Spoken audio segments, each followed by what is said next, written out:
சிம்பிளான மெத்தடில் சிக்கன் பிரியாணி செய்கிறது பார்ப்போம். நம்ம டால்டா ஊற்றிக்கலாம், எண்ணெய் கொஞ்சம் போட்டுக்கலாம், நல்லெண்ணெய் கொஞ்சம் போட்டுக்கலாம். நான் போட்டுக்கிட்டேன்.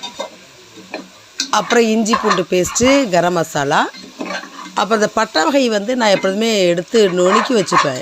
எடுத்து நான் மிக்சியில் போட்டு கிரைண்ட் பண்ணி வச்சுக்கும் பொழுது அது தனித்தனியாக தூக்கி வைப்பாங்களே, அது மாதிரி வைக்க மாட்டாங்க பசங்க.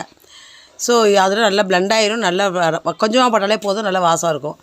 நம்ம அப்படி இல்லைன்னா தூக்கி அப்படியே தூக்கி வெளில வச்சுருவாங்க, வேஸ்டாக ஆகிடும் இல்லையா. அதனால் சோம்பு, இஞ்சி பூண்டு பேஸ்ட்டு, அந்த கரம் மசாலா, நான் பண்ணி வச்சேன் அந்த பவுட்ரு, அதாவது அரைச்சி வச்சேன்னா அந்த பவுட்ரு, அதெல்லாம் போட்டு நல்ல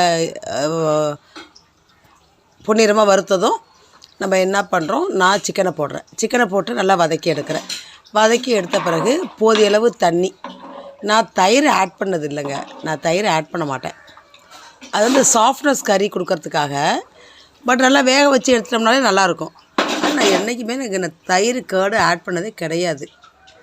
ஸோ தண்ணி போதிய அளவு தண்ணி ஊற்றிடுறோம். அரிசி நம்ம 1:2 ரேஷியோவில் தண்ணியும், அது பழைய அரிசின்னு சொல்லுவோம்ல, நல்லா பிரியாணி நின்று வேகும். அப்போ 1:2 ரேஷியோவில் தான் தண்ணி ஊற்றுறேன். ஸோ வெங்காயம் தக்காளி போட்டு நல்லா வதக்கிட்டு போதிய அளவு தண்ணி ஊற்றி உப்பு போட்டு கொதிக்க வச்சுட்டு நல்லா கொதிச்ச பிறகு அரிசி போடுறேன். அரிசி போட்டதும் அவ்வளோதான், மூடி போட்ட வேண்டியதான்.